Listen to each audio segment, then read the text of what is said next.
직업방송과 연합뉴스TV가 함께 만드는 취업 전문 뉴스, 투데이 고용플러스입니다. 축구 경기 볼 때마다 직접 현장에 가지 못해서 아쉬웠던 분들 많으실 텐데요. 스포츠 중계를 더 생생하고 실감나게 즐길 수 있는 차세대 통신 기술이 축구 경기장에 도입됐습니다. 그 현장에 한지희 기자가 다녀왔습니다. 선수가 골을 넣는 순간 경기장에 설치된 94대의 특수 카메라가 선수들의 움직임을 포착합니다. 다양한 각도에서 찍은 선수의 모습이 3차원 정지 화면으로 태블릿 PC에 나타납니다. 고화질 대용량의 데이터를 지금보다 1000배 빨리 전송해주는 5세대 통신 기술 덕분에 가능한 겁니다.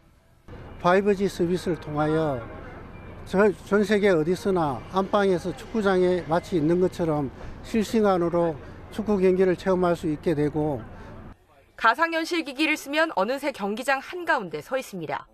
경기장 골대 뒤에 설치된 360도 VR 영상이 현장의 열기를 생생하게 전해줍니다. 스마트폰으로도 마치 관중석에 있는 듯한 풍경을 느낄 수 있습니다. 제가 선택할 수 있는 각도에서 축구 볼 수 있는 것 같고요. 그리고 줌도 해보니까 더 가까이서 실감나게 경기장 모습을 본다는 느낌, 그런 느낌 많이 받았습니다. 5세대 통신 시범망은 다음 달 11일까지 전국 6개 도시에서 열리는 U20 월드컵 경기장에 차례대로 구축될 예정입니다. 첨단 통신 기술로 진화한 축구 경기장이 축구 팬들의 열기와 흥미를 더하고 있습니다. 연합뉴스TV 한지입니다. 최근 SK 브로드밴드가 하청 대리점 직원 5천여 명을 정규직으로 고용하기로 했는데요. 다른 기업들도 여기에 동참 움직임을 보이고 있습니다. 새 정부의 비정규직 제로화 정책에 호응하려는 제스처로 해석이 되는데 부작용도 우려됩니다. 곽준영 기자의 보도입니다. SK 브로드밴드가 대기업 계열사로는 처음 비정규직 직원들을 정규직으로 전환시키겠다고 나섰습니다. 자회사를 만들어 협력체 노동자 5,200여 명을 정규직으로 뽑겠다는 겁니다. 시기적으로 새 정부의 비정규직 제로화 정책에 호응하려는 제스처란 분석이 나옵니다. SK 브로드밴드가 신호탄을 울리자 다른 기업들도 동참 움직임을 보이고 있습니다.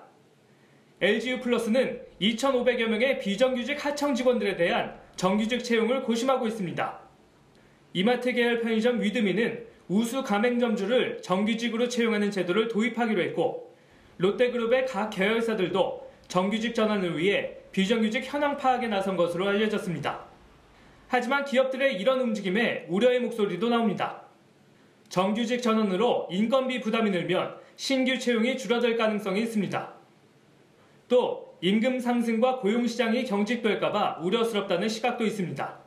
근로기준법으로 제도화되어 있는 취업규칙 변경의 절차나 또는 방식, 이런 것들을 유연한 방식으로 숨통을 좀 틔워줄 필요가 있지 않은가. 그래야 기업들이 정규직 전환에 따르는 임금 경직성들을 해소할 수 있는. 전문가들은 대책 없는 정규직화가 노사관계 악화의 요인이 될 수 있는 만큼 기업 재정 상태와 노동 형태, 향후 고용 계획 등을 꼼꼼히 따져볼 것을 당부합니다. 연합뉴스TV 곽준영입니다. 택배기사 15,000명 채용을 선언했던 소셜커머스 업체 쿠팡이 파격 실험 3년 만에 수익 구조 악화로 약속을 지키지 못하게 됐습니다. 쿠팡은 일자리 창출 대신 직원 처우 개선을 다짐했습니다. 이경태 기자입니다. 쿠팡은 지난 2015년 2년 내 자사 택배기사를 지칭하는 쿠팡맨을 1만 5천 명으로 늘리고 이 중 60%를 정규직으로 전환하겠다고 발표했습니다. 단기적으로 생각해서는 이해할 수 없는 투자고요. 장기적으로 보면은 획기적인 도전이라고. 하지만 2년이 지난 현재 쿠팡맨은 3,600명, 이 중 정규직은 30% 정도에 불과합니다. 회사는 2015년 5,470억 원, 작년엔 5,650억 원의 영업 손실을 기록한 상황. 마땅한 수익 모델도 없이 섣불리 1만 5천 명 채용부터 공언한 것입니다. 쿠팡은 그동안 대규모 정규직 채용, 택배 당일 배송이란 파격 선언으로 착한 기업 이미지를 쌓아왔습니다. 하지만 점차 정규직 전환을 기대하며 헌신했던 택배기사들과 갈등을 빚으며 여론의 역풍을 맞았습니다. 근데 정규직은커녕 지금 계약직도 계약 연장이 안 되고 있는 경우가 많으니까. 쿠팡 측은 당초 공언한 일자리 창출은 현실적으로 달성하기 어렵게 됐다고 인정하면서도 대신 직원 처우 개선을 위해 임금을 올리겠다고 밝혔습니다. 쿠팡의 파격적인 일자리 창출 실험이 실패한 것은 애초부터 국내의 복잡한 노동 환경에 대한 심도 있는 고민이 부족했다는 지적이 나옵니다. 한 쿠팡 관계자는 회사가 미국 나스닥 상장에 관심을 두고 내실보다 호재성 이벤트에 기댄 측면이 있었다고 비판했습니다. 연합뉴스TV 이경태입니다. 한국직업방송의 실전 문제풀이 지피지기에서는 HMAT의 다양한 유형의 문제풀이와 함께 쉽고 빠르게 핵심을 파악하고 정답을 찾는 실전 팁을 공개합니다. HMAT는 현대자동차, 기아자동차, 현대제철, 현대모비스, 현대오토에버 등 현대자동차 그룹사가 실시하는 입사시험을 말합니다. HMAT는 인성검사와 5개 영역의 적성검사로 나뉘고 현대자동차만 유일하게 역사 에세이 시험이 추가됩니다. 언어 이해, 논리 판단, 자료 해석, 정보 추론, 공간 지각 등 5개 영역의 인성검사까지 함께 봅니다. 삼성의 입사시험인 삼성 직무적성 검사보다 문항당 시간이 길고 문제의 난이도 또한 높습니다. 단순 암기보다는 추리력과 종합 이해력이 필요한 문제가 많이 출제됩니다. 한국산업인력공단은 23일 서울 마포구 백범 김구기념관에서 고령사회 진입 대비를 위한 인적자원 개발 국제세미나를 개최했습니다. 저출산 고령화가 그 복지정책의 핵심 의제로 떠오르고 있습니다. 거기에 맞아서 이 분야의 훈련 그리고 자격 관련돼서 새로운 영역을 고민해서 국민 수요에 맞는 그런. 공단은 고령사회 진입에 앞서 보건과 복지 분야의 훈련 시장 실태를 분석하고 인적자원 개발 방안을 모색하고자 이번 세미나를 기획했다고 밝혔습니다. 이번 세미나에는 국내뿐 아니라 유럽과 일본 전문가들이 패널로 초청됐고 보건복지 분야 종사자 및 훈련기관 담당자 130명이 참석했습니다. 어린 아이들을 둔 집이라면 요즘 유행하는 팽이 장난감 하나씩은 있으실 겁니다. 그런데 위해성 검사 등 인증 절차를 거치지 않은 짝퉁 제품이 버젓이 유통되자 경찰이 수사에 나섰습니다. 박현우 기자입니다. 초등학생 등 사이에서 인기 있는 만화입니다. 팽이 돌리기를 두고 결투를 벌이는 내용인데 만화의 인기와 더불어 만화 속 팽이를 현실에 맞게 구현한 장난감도 인기가 높습니다. 국내의 한 완구업체가 일본 회사로부터 판권을 사 제조, 판매하고 있는데 지난해 4월쯤부터 짝퉁팽이가 시중에 유통되기 시작했습니다. 업체 측이 수거한 짝퉁팽이만 2만여 개로 정품이라면 3억여 원어치에 이릅니다. 짝퉁 제품들은 연결 부위 등이 쉽게 분리돼 작동이 어렵고 성능도 정품에 못 미치는 경우가 많습니다. 무엇보다 아이들이 가지고 노는데 KC 인증 절차 등을 거치지 않아 안전성이 담보돼 있지 않다는 점이 가장 큰 문제입니다. 애들이 그 위험성에 노출된다는 게 가장 큰 위험 요소라 할 수가 있고요. 정식적으로 출원된 제품이 아니기 때문에 AS에 대한 보장도 받을 수가 없습니다. 상표법 위반인데다 안전성 문제까지 제기되자 경찰도 수사에 들어갔습니다. 가짜 팽이가 시중에 유통된다는 고소가 저희 경찰서에 접수돼서 상표권 침해 여부에 대해서 수사할 예정입니다. 경찰은 국내 중간 판매책을 불러 조사하는 한편 중국에 있는 총판에 대해서도 수사를 확대해 나간다는 방침입니다. 연합뉴스TV 박현우입니다. 건설 현장 등을 다니며 기름을 파는 이동식 주유 차량을 홈로리라고도 하는데요. 이 홈로리의 주유량 조작 장치를 다른 수법으로 2억 원어치가 넘는 기름을 떼먹은 업자들이 경찰에 붙잡혔습니다. 보도에 오혜진 기자입니다. 지난달 18일 경기도 안산의 한 공사 현장의 단속 현장입니다. 포크레인에 경유를 넣던 이동식 주유 차량의 운전기사가 현장을 급습한 경찰에 체포됩니다.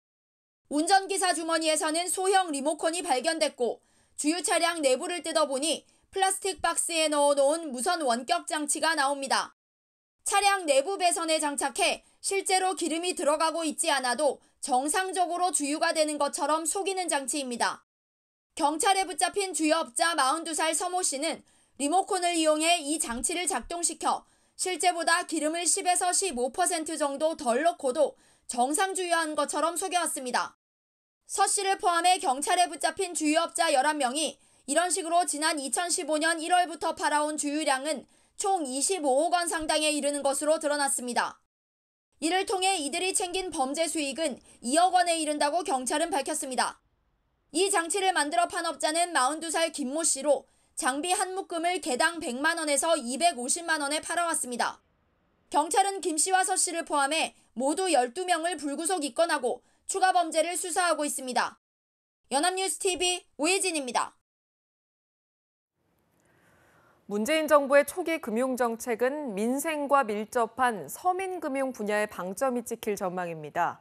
국정기획자문위원회와 금융위원회 등에 따르면 금융위는 새 정부 공약에 담긴 금융위 소관 30개 과제 이행 계획을 내일 국정기획위 경제 1분과에 보고할 예정입니다.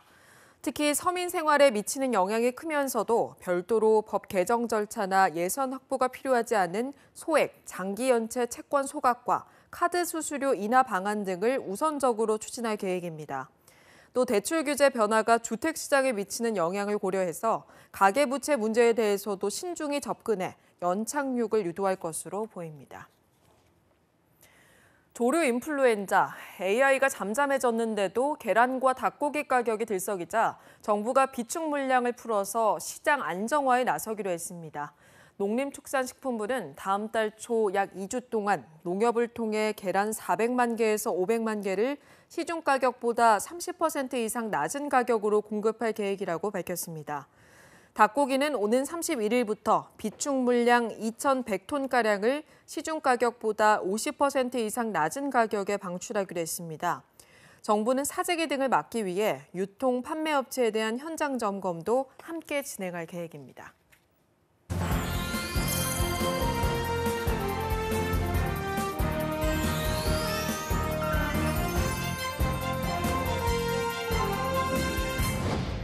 사회적으로 핫한 이슈를 키워드로 알아보는 핫키워드 시간입니다. 구본아 캐스터와 함께합니다. 안녕하세요. 안녕하세요. 핫키워드 시간입니다.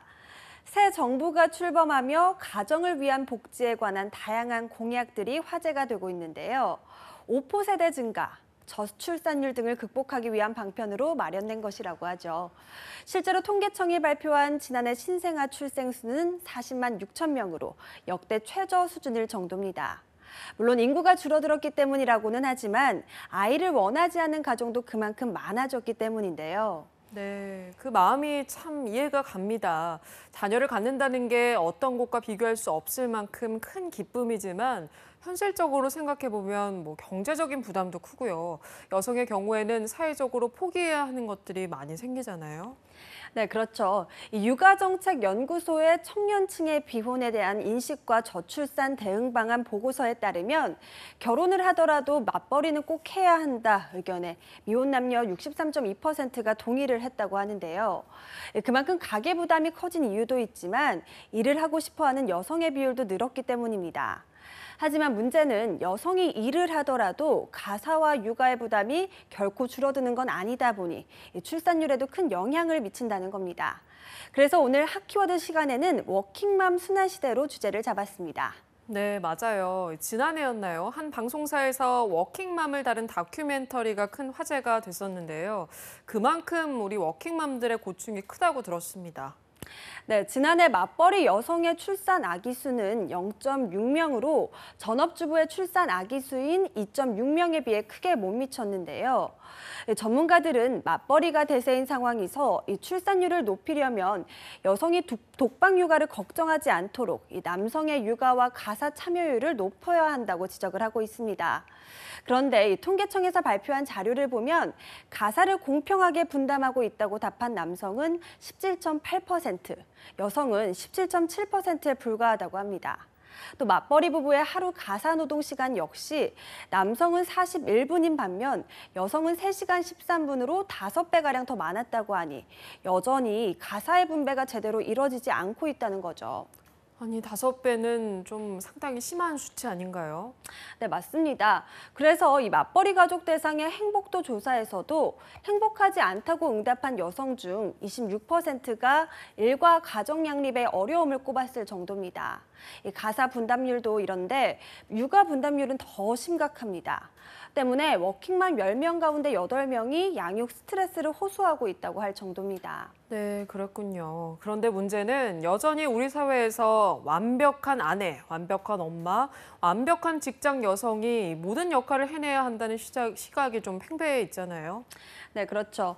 그래서 이 워킹맘을 대상으로 한 설문조사에서 워킹맘이 가장 듣기 싫어하는 말 1위가 무려 52%를 차지한 육아는 전적으로 엄마 책임이지였다고 합니다. 여기에 2위까지 보면 강설희 아나운서가 이야기한 이 퍼펙트 워킹맘을 원하는 사회의 분위기를 알 수가 있는데요. 바로 18.4%를 차지한 애엄마는 책임감이 없다는 말이었습니다. 네, 저 두 말에는 상당히 모순이 있는 것 같습니다. 육아는 엄마가 책임져야 하는데 그래서 엄마가 누구의 도움 없이 육아에 신경을 쓰다 보면 자칫 일에서 실수를 하게 되고 그러다 보니까 애엄마는 책임감이 없다 이런 말이 나온다는 거잖아요. 네, 그래서 이 워킹맘은 일적으로나 아이에게나 상당히 자책감을 가질 수밖에 없다고 하는데요. 한 구인구직 사이트에서 워킹맘을 대상으로 한 설문조사를 살펴보면 당신은 회사에서 몇 점짜리 직원인가라는 질문에는 71점을, 자녀에게는 몇 점짜리 엄마인가 라는 질문에는 이보다 훨씬 낮은 58점을 스스로에게 주었다고 합니다. 특히 회사를 그만두고 싶을 때를 묻는 질문에도 자녀가 아플 때가 17%, 퇴근 후에도 쉴 수 없을 때가 11%, 육아 문제로 남편과 의견 충돌이 잦아질 때가 9%로 자녀 양육과 가사에 관계된 이유가 대부분이었습니다. 네, 어느 것 하나에서도 자유롭지 못하다 보니까 아무래도 자괴감이 생길 수밖에 없을 것 같습니다. 이럴 때일수록 남편의 역할이 중요할 텐데요. 네, 그렇죠. 실제로 육아정책연구소의 조사에서도 워킹맘의 육아 스트레스에 가장 강하게 영향을 미치는 것은 남편의 지지였다고 하는데요. 이 아내를 향한 남편의 지지가 높을수록 육아 스트레스도 적었다는 겁니다. 네, 맞아요. 좀 하루빨리 가정 안에서 육아와 가사 분담률이 평등하게 배분되면서 일하는 여성들이 자책감을 가져야 하는 이런 안타까운 상황도 없어져야 할 것 같습니다. 그런데 저는 이를 위해서 남편의 역할도 물론 중요하지만 가정의 분위기가 바뀌도록 사회적인 배려, 또 정책의 활성화가 함께해야 되지 않나 이렇게 생각이 드네요. 네, 맞습니다. 그래서 이 문재인 정부는 후보 시절 국가 책임 보육을 해법으로 내걸었는데요. 가정 내 가사와 육아 문제를 해결하기 위해서 국가가 팔을 걷어붙이고 아이들을 함께 키우겠다는 것이 공약의 이유였습니다. 네, 그렇다면 어떤 내용들이 거기에 있었나요? 네, 일단 임기 내에 국공립 어린이집과 유치원 이용률을 40%까지 올리고 0세에서 11살 아이들을 오전 7시부터 오후 7시까지 국가의 책임하에서 돌본다는 이른바 돌봄 서비스를 전면적으로 확대한다는 것입니다. 이 수요도 적고 짧게는 4시에 끝나는 어린이집의 특성 때문에 늘 육아에 전전긍긍해야 했던 이 부모의 부담을 줄이겠다는 겁니다. 또 아빠의 육아 참여율을 높이기 위해서 이 배우자에 이어서 육아휴직을 사용하는 아빠에게는 최장 6개월까지도 이 소득의 80%를 아빠 보너스로 지급하며 출산 휴가도 유급 10일로 확대하겠다는 정책을 계획 중이라고 합니다. 네, 저는 특히 아빠의 육아휴직 공약이 마음에 듭니다. 사실 남성의 가사와 육아 참여율이 적은 건 개인의 인식 차이 때문이기도 하겠지만 지나친 업무량도 원인이잖아요. 좀 모두를 위해서라도 하루빨리 사회적인 변화가 필요한 시점이라는 생각이 듭니다. 지금까지 핫키워드 구본아 캐스터와 함께했습니다. 고맙습니다. 고맙습니다.